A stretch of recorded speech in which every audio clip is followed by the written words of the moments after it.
simulan na natin ang ika-52 istorya. At pagkalipas ng ilang araw, pumunta naman tayo sa gitna ng karagatan kung saan may papalapit na barko sa isang pampasaherong barko. At ang papalapit na barkong ito ay pagmamay-ari ng mga pirata, kung saan napasigaw sa takot ang mga nakasakay na tao sa kabilang barko. At makikita natin ang pagsugod ng mga piratang Ratuan Orcs, kung saan nasambit nila na papatayin nila ang lahat ng mga baboy ng imperyo. Nang bigla na lang napalingon ang isang orc dahil sa kanyang napapansin. At ang nasa kanyang harapan na kanyang nakikita ay isa pang barko na papalapit sa kanila. Kung saan ito ay mayroong watawat na may marka ng imperyo. At dahil napansin din ito ng mga tao, ang pagdating ng navy ng imperyo ay labis nilang ikinatuwa. Habang ang mga Ratuan Orcs naman ay napangiti na lang at natanong ng isang orc kung sa tingin ba ng mga maruruming taong ito ay magagawa nilang lumaban. Nang bigla na lang mayroong sumulpot na mga griffin sa papalapit na barko ng navy. Kung saan ito ay labis na ikinabigla ng piratang orc. At makikita natin ang agad na pagsugod ng mga griffin papalapit sa mga pirata, kung saan makikita natin na ang bawat isa sa kanila ay may sakay na mga tao. At ang hukbong ito ng mga Griffin Rider ay pinamumunuan ng knight ng mga Pendragon na si Isla. At pagkalipas ng ilang sandali ay agad nilang naabot ang mga pirata kung saan sila ay napahinto sa kanilang harapan sa himpapawid. At makikita natin ang pagtutok ni Isla ng kanyang crossbow sa mga piratang orcs.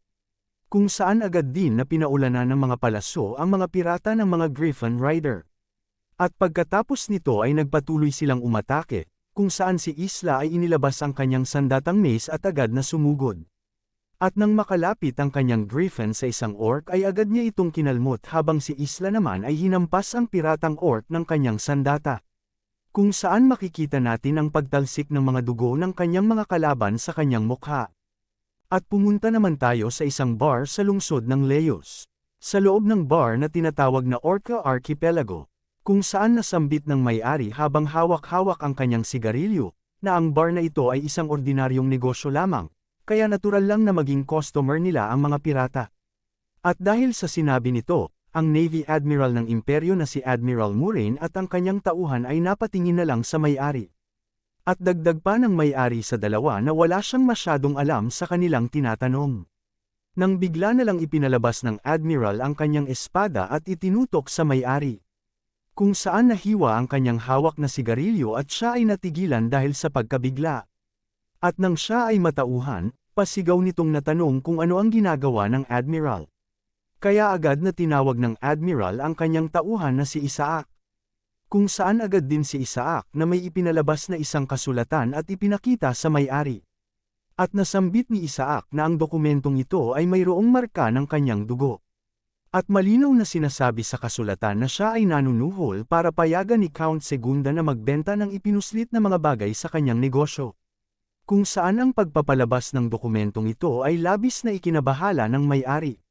Kaya habang patuloy ng Admiral na itinututok ang kanyang espada, bigla na lang nitong ipinalabas ang kanyang malakas na puting aura, kung saan nasambit nito kung kinakailangan pa ba nitong hiwain ang daliri ng may-ari para mabiripika nito ang kanilang dokumento. At makikita natin ang bahagyang pagkahiwa ng pisngi ng may-ari, kung saan ito ay labis niyang ikinatakot. At pagkalipas ng ilang minuto sa labas ng bar, makikita natin si Eren na nakamasid habang dinadala ang may-ari paalis dito. Kung saan ang Admiral ay napalingon kay Eren nang mingiti sa kanyang mukha. Kaya napangiti din sa kanya si Killian habang si Eren naman ay napapatingin lang sa kanya ng walang ekspresyon.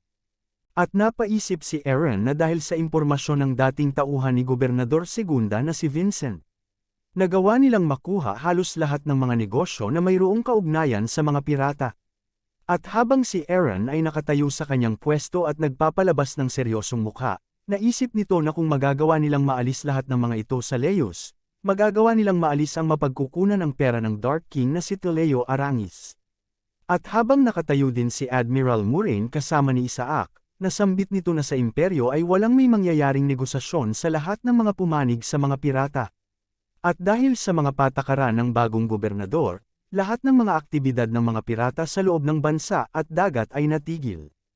Kaya inilipat nila ang kanilang focus sa mga maliliit na isla sa teritoryo ng Mulade Marine kung saan hindi laganap ang navy ng imperyo. Subalit kahit na ang mga pirata ay naroroon, may bigla na lang sumulpot na isang barko malapit sa kanila. Kung saan ang barkong bigla na lang sumulpot ay mayroong bandila na may marka ng puting dragon. At dahil sa kanilang nakikita, napasigaw ang mga pirata na ito ay ang hukbo ng mga Pendragon kung saan ito ay labis nilang ikinagulat at ikinatakot. At nang makalapit ang barko ng mga Pendragon sa mga pirata ay makikita natin ang agad na pagsugod ni Karta sa kanila. Kung saan agad na dumanak ang mga dugo ng kanilang kalaban na mga pirata. At pagkatapos ng lahat ng mga kaganapang ito, may makikita tayong isang papel na nagsasabi na dahil sa mga serye ng tagumpay ng mga Pendragon at ng Navy ng Imperyo, nakamit nila ang eliminasyon ng mga pirata sa loob lamang ng maikling panahon. At makikita natin na ang papel na ito ay hawak-hawak ni Vincent. Kung saan makikita din natin ang butler na pumapalakpak sa tabi nito habang nagsasabi na ito ay kanyang inaasahan sa kanilang batang master. Kung saan nagpatuloy lang sa pagbabasa si Vincent habang iniinom ang kanyang beer. At sa kabilang parte naman ng kastilyo ng Conrad ay may makikita tayong nagsusulat habang hinahawakan ang papel tungkol sa pagwawagi ng mga Pendragon at mga Navy. At ito ay si Luna kung saan namula ang mga pisngi nito dahil sa kanyang nabasang ulat. Kaya nasambit nito sa kanyang isipan na ito'y nagawa din ni Eren. Kung saan bumalik sa kanyang alaala ang pag-uusap nila sa beranda, kaya nasambit nito sa kanyang isipan na dahil dito. Ngayon wala siyang pagpipilian kundi mas pagbutihin ang kanyang trabaho. At habang hawak-hawak nito ang mga papel ng mga negosyanteng gustong makipagkita sa kanila, bigla na lang siyang natigilan dahil sa kanyang nakita. Ito ay dahil ang pangalan ng negosyante na kanyang nababasa ay pamilyar sa kanya. Ito ay si Joseph Braden, kung saan ito ay kanyang ipinagtaka dahil ito ay kapangalan ng dating knight ng pamilya ng Seirod. Kung saan ito ay naging kasabay ni Luna sa kanyang paglalakbay para pumunta sa kastilyo ng Conrad. Subalit di kinalaunan, ang kamay nito ay hiniwa ni Eren dahil sa kanyang pagtataksil sa kanila. At gayon paman ay nagawa pa rin siyang sagipin ni Eren laban sa mga orcs ng Anacona. Kung saan napaisip si Luna kung ito ba ay si Joseph Braden na kanyang kilala. At pagkalipas ng ilang araw sa ngayoy maganda at maunlad na lungsod ng York, ay may makikita tayong pagdating ng isang lalaki kung saan agad nitong tinawag si Luna. At nasambit ni Luna habang nagpapalabas ng seryosong mukha na ang lalaking ito ay mukhang nagbago ng husto. At ang lalaki na nasa harapan ni Luna ay si Joseph Braden na ngayon ay mayroon ng kakaibang pananamit. Kung saan agad din itong inalis ang kanyang sombrero at nasambit nito kay Luna na siya ay nagsimula ng isang trading company gamit ang kanyang mga koneksyon. Ito ay dahil hindi na siya pwedeng maging knight ng may putol na braso. Kung saan patuloy lang siyang pinagmasdan ni Luna at natanong nito kung ano ang kanyang pinunta dito. At agad naman siyang sinagot ni Joseph na narinig niya na ang kanilang lungsod ay walang diskriminasyon kung saan ang lahat ay malugod na tinatanggap anuman ang kanilang lahi o nasyonalidad. Kaya siya ay pumunta dito para palakihin ang kanyang negosyo. Kung saan seryosong natanong ni Luna na bakit nito papalakihin ang kanyang negosyo sa lungsod na pinapatakbo ng parehong tao na humiwa sa kanyang braso. At dahil sa sinabi ni Luna, napatingin na lang si Joseph sa kanya. At bumalik sa alaala ni Luna ang naging kawalang galang nito sa harap ng mga Pendragon, at noong sinubukan nitong sagipin ang kriminal na bandit na si Del Jeffrey sa kamay ni Eren. Kung saan dahil dito, nasambit ni Luna na wala siyang tiwala sa kanya. At dagdag pa nito habang nagpapalabas ng nakakatakot na mukha, na ito ay ang rason kung bakit hindi niya ito papayagan.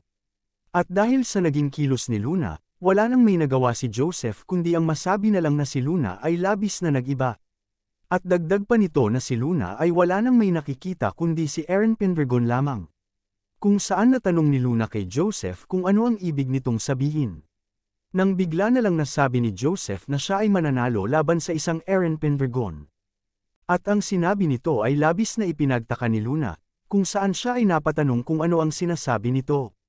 At nasambit ni Joseph na siya ay makapagbibigay kay Luna ng higit pa kesa kay Eren. At ito ay ang dahilan kung bakit hindi niya magagawang sumuko ngayon. Ito ay dahil mahal niya pa rin si Luna, kung saan ang mga sinabi nito ay labis na ikinabigla ni Luna. At lumipat naman tayo sa isang isla sa gitna ng karagatan, kung saan mayroong dumaong na isang barko. At sa loob ng islang ito ay may naninirahang mga Ratuan orcs. Kung saan may makikita tayo ngayong umiinom na orc habang napapalibutan ng kanyang mga babae at mga tauhan. At ang orc na ito ay isa sa tatlong pangunahing mga pirata na tinatawag na Red Skull na si Captain Grisman.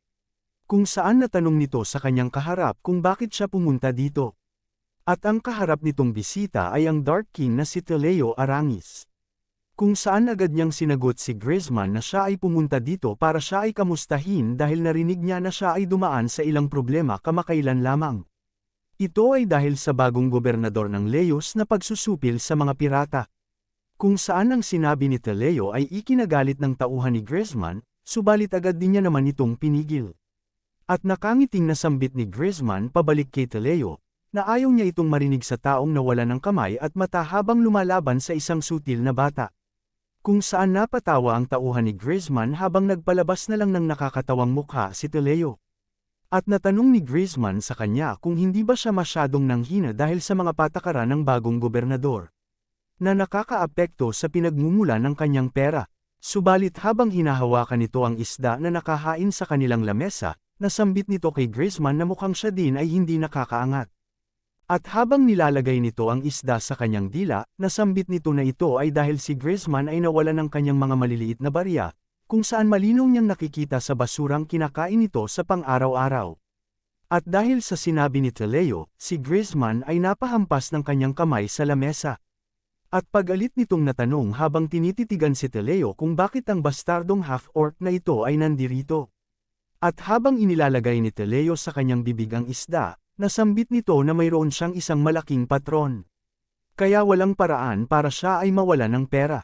At dagdag pa nito na dahil ang mga nangyayari ay krisis sa mundo ng mga pirata, natanong nito kung bakit hindi na lang silang dalawa na magkaisa ng saglit. At pasigaw nitong nasambit na mas palakihin pa nila ang kanilang lakas, kung saan napatingin siya sa mga Retuan orcs na nasa kanyang likuran at natanong nito si Grisman kung ano ang sa palagay nito. At agad naman siyang sinagot ni Grisman na ito ay hindi masamang plano, subalit mayroong maliit na problema. Kung saan dahil sa sinabi nito, ito'y ipinagtaka ng mga babaeng orcs sa kanyang tabi. At natanong ni Teleo kung ano ito. At habang nakangiti, nasambit ni Grisman na kailangan nila na magdesisyon kung sino ang magiging bagong boss. Kung saan napatingin na lang sa kanya ang kanyang mga tauhan at pati na rin si Teleo. At nasambit ni Teleo habang may ngiti sa kanyang mukha kung paano niya gustong gawin ito. Nang bigla na lang sinipa ni Grisman ang lamesa papunta kay Teleo kung saan tumilapon ang lahat ng mga pagkain. At ang ginawang ito ni Grisman ay ikinabigla ni Teleo.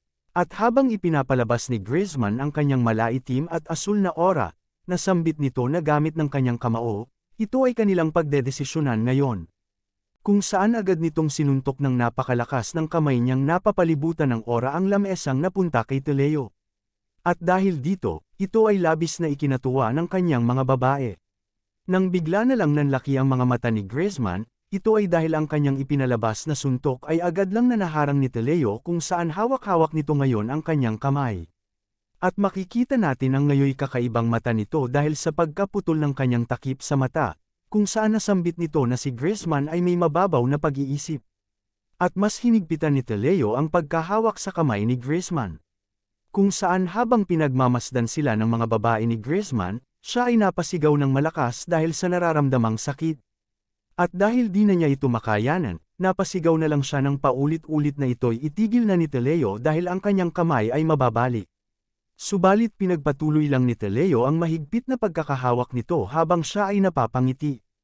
At dahil dito, agad na sumugod ang mga tauhan ni Grisman papunta sa kanya dala-dala ang kanilang mga espada. At nang sila ay makalapit ay agad nila itong tinaga, subalit bago pa man si Teleo na maabot nito ay agad niya itong naiwasan sa pamamagitan ng pagtalon nito ng napakataas. At habang siya ay nasa ere ay binunot din nito ang kanyang espada. Kung saan bigla na lang din nagliwanag ang kanyang kakaibang mata. At habang binubunot nito ang kanyang espada sa takip, ito ay bigla na lang naglabas ng apoy. Kung saan habang siya ay patuloy na nasa ere, agad niya itong ginamit sa mga Retuan orcs na nasa kanyang ibaba. At dahil dito, ang mga orcs ay napalibutan ng mga apoy, kung saan ito ay kanilang ikinabahala. At dahil din dito, pati na rin ang mga babaeng orcs ay nadamay. At nang si Teleo ay makalapag ay hindi ito magawang mapaniwalaan ng mga orcs. Kung saan habang sila ay nakatingin sa nakatayong si Teleo, nasambit nila na ang espada nito ngayon ay nagpapalabas ng apoy. At makikita natin ang pagpapatuloy ng pagliwanag ng kakaibang mata ni Teleo. Kung saan siya ay agad na lumapit papunta kay Griezmann, at nasambit nito sa kanya habang ipinapakita ang kanyang sandata sa nakaluhod na si Griezmann, na ito ay regalo na kanyang nakuha galing sa kanyang patron. At dagdag pa nito, na dahil siya ay ang pinakamalakas, ito ay patas lamang na makuha niya ang pinakamalakas na sandata. Kung saan mayroon din siyang isang shield na hindi pa natin nalalaman ang kapangyarihan. At habang ipinapalabas nito sa harap ng mga Retuan orcs ang kanyang napakalakas na namumulang aura, kasabay ng kanyang nag-aapoy na espada habang siya ay tumatawa ng malakas. Pasigaw nitong nasambit, na ngayon wala nang may makakalaban sa kanya. Kung saan napapatingin na lang ang mga orc sa kanya nang may labis na takot dahil sa ipinapalabas nitong napakalakas na namumulang aura. Habang makikita naman natin si Eren na mapayapang umiinom ng kanyang tsaa sa kanyang lamesa habang may binabasang isang papel sa kanyang silid.